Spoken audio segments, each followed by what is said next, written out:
बढ़ने के लिए आशीर्वाद की जो ज़रूरत होती है, वो आशीर्वाद हम सबको परम पूज्य महंत श्री आनंद स्वरूप जी गुरुदेव जी से मिल रहा है। तो आपके सबकी तरफ से बहुत ही सम्मान भरी करतल होने के साथ मैं उनसे प्रार्थना करूंगा उनके श्री चरणों में कि वो आए, अपना आशीष हम सबको दें।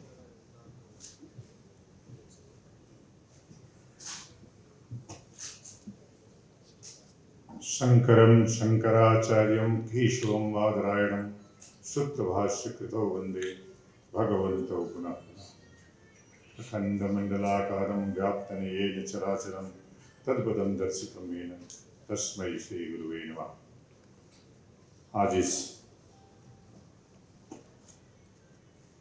आदरणीय श्री राजीव रंजन जी द्वारा लिखित 2 पुस्तकें, मोदी की विदेश नीति और महिला सशक्तिकरण के ऊपर परिचर्चा में मुख्य अतिथि के रूप में भाग ले रहे आदरणीय भाजपा के राष्ट्रीय उपाध्यक्ष श्याम जाजू जी, विशिष्ट अतिथि प्रोफेसर रीता बहुगुणा जोशी जी, हमारे शिष्य द्वय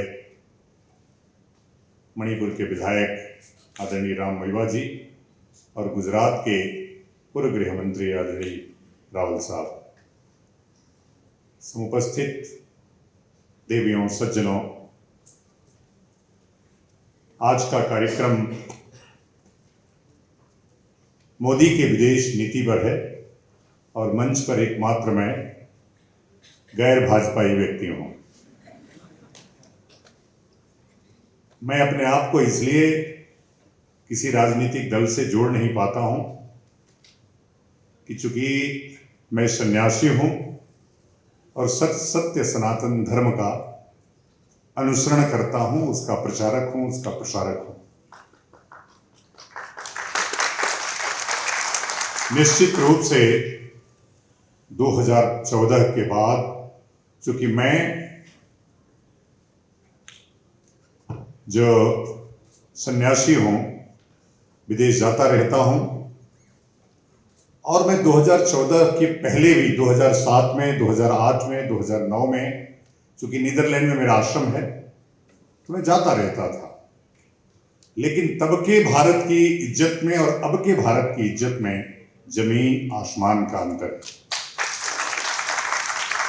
अब हम दुनिया की जमीन पर, दुनिया के किसी देश की जमीन पर जब उतरते हैं तो इस भगवा वस्त्र को देख करके सम्मान से लोग सर झुकाते हैं। पहले लोग मजे लेते थे, अब सम्मान से सर झुकाते हैं। जब हम एक साथ मोदी की विदेश नीति और महिला सशक्तिकरण की चर्चा करेंगे तब सुषमा स्वराज का नाम प्रासंगिक हो जाएगा।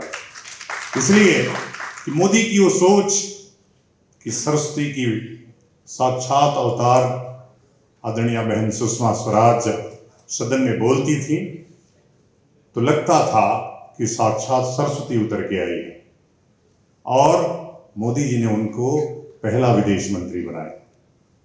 तो एक साथ जब महिला सशक्तिकरण और विदेश नीति की बात होगी तो सुषमा स्वराज का नाम प्रासंगिक होगा। देश बदल रहा है। मैं अभी सोच रहा था कि जब भी मैं जहाज में बैठता हूं और पायलट कोई महिला होती है तो सुकून से सो जाता हूं, इसलिए कि जहाज बहुत आराम से उड़ती है और बहुत आराम से लैंड हो जाती है कभी भी। तो यह जो महिलाओं के प्रति विश्वास है, और अभी श्याम जाजू जी ने कहा कि अभी चारों तरफ लोग सोचते थे, आज जो लोग महिला सशक्तिकरण की बात कर रहे थे वो जब महिला आरक्षण की बात होती थी सदन में तो विरोध करते थे और अभी भी विरोध कर रहे हैं। उनकी सोच नहीं थी और मोदी जी ने वो ऐतिहासिक काम कर दिया। वो देश में हो, वो विदेश में हो, कभी आपने सोचा नहीं था कि इस्लाम की धरती पर मंदिर बनेगा। अभी हम दुबई होके आए, वहां के शेख मुझसे कह रहे थे कि आप एक हिंदू विश्वविद्यालय बनाइए जहां हिंदुओं की शिक्षा हो, इसलिए कि 11 लाख के अलावा बाकी सब वहां हिंदू ही है। तो वहां की जो शिक्षा व्यवस्था, और सोचिए मैं ये बात इस मंच से कहने के लिए नहीं हूं, लेकिन अभी अभी सऊदी अरबिया ने कुछ देश के मुसलमानों पर प्रतिबंध लगा दिया। उसी सऊदी अरबिया ने गीता को अनिवार्य विषय के रूप में सम्मिलित किया है। आप देख रहे होंगे सऊदी अरबिया में यहां के कथावाचक जाकर के कथाएं कह रहे हैं, दुबई में कथाएं हो रही हैं, बहरीन में कथाएं हो रही हैं। यह दुनिया में जो हिंदुत्व का प्रसार है वो उस महामानव की देन है जिसका नाम है नरेंद्र मोदी।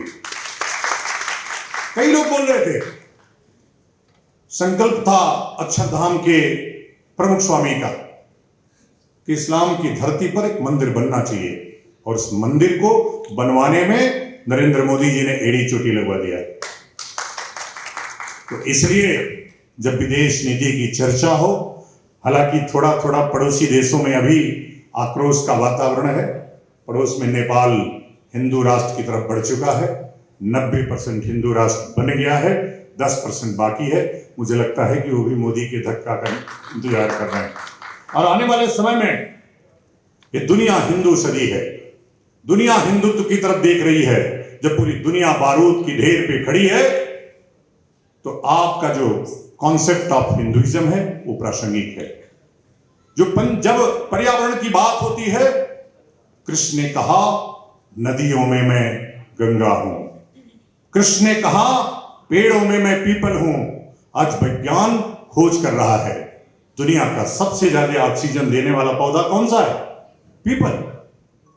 कृष्ण ने तब गीता में कहा सर्वाधिक पवित्र नदी, जो आयुर्वेद भी उस पर खोज कर रहा है, दुनिया की सबसे पवित्र नदी गंगा है। मैं चूंकि अंतिम वक्ता हूं, जिस तरह से खाने के बाद मिठाई खाया जाता है, तो वैसे ही सूक्ष्म शब्द मेरे मुंह से निकल रहे हैं, और यह स्वतः निकल रहे हैं। यद्यपि मैं तो विपक्ष का हस्ताक्षर हूं, विरोध का स्वर हूं, और स्वर जब भी कोई, यदि भारतीय जनता पार्टी की तरफ से भी कोई गलती होती है तो मुखर होकर उसका विरोध करता है। लेकिन जब दुनिया की तरफ देख रहा हूं, हमने कोविड देखा, पूरी दुनिया झेल गई, लेकिन भारत के ऊपर कोई असर नहीं पड़ा। जब कोई सत्य दिख रहा हो तो बोलने में कोई गुरेज नहीं करना चाहिए। अगर कोई अच्छा काम हो रहा है तो उसका समर्थन करना चाहिए और प्रधानमंत्री की पीठ थपथपानी चाहिए। राजीव जी, कई बार मैं बोलता हूं तो राजीव जी मुझे टोकते रहते हैं। अभी पॉडकास्ट हुआ इनके स्टूडियो में, एक दो शब्द निकले, मैंने इनसे कहा तुम मुझे भाजपा के कार्यकर्ता की तरह मैं नहीं बोल सकता, मैं तो स्वामी आनंद स्वरूप की तरह ही बोल सकता हूं। लेकिन राजीव जी वो व्यक्ति हैं जो साइलेंटली, कल हमारी बात हो रही थी, साइलेंटली जितना काम कर रहे हैं वो अद्भुत है। हम सब की शुभकामनाएं उनके साथ हैं। जब भी कोई काम करेंगे और मेरे ट्रस्ट से, सामूहिक ट्रस्ट से उनको कोई आवश्यकता होगी, मैं तन मन और विशेष रूप से धन से उनके समर्थन में खड़ा रहूंगा।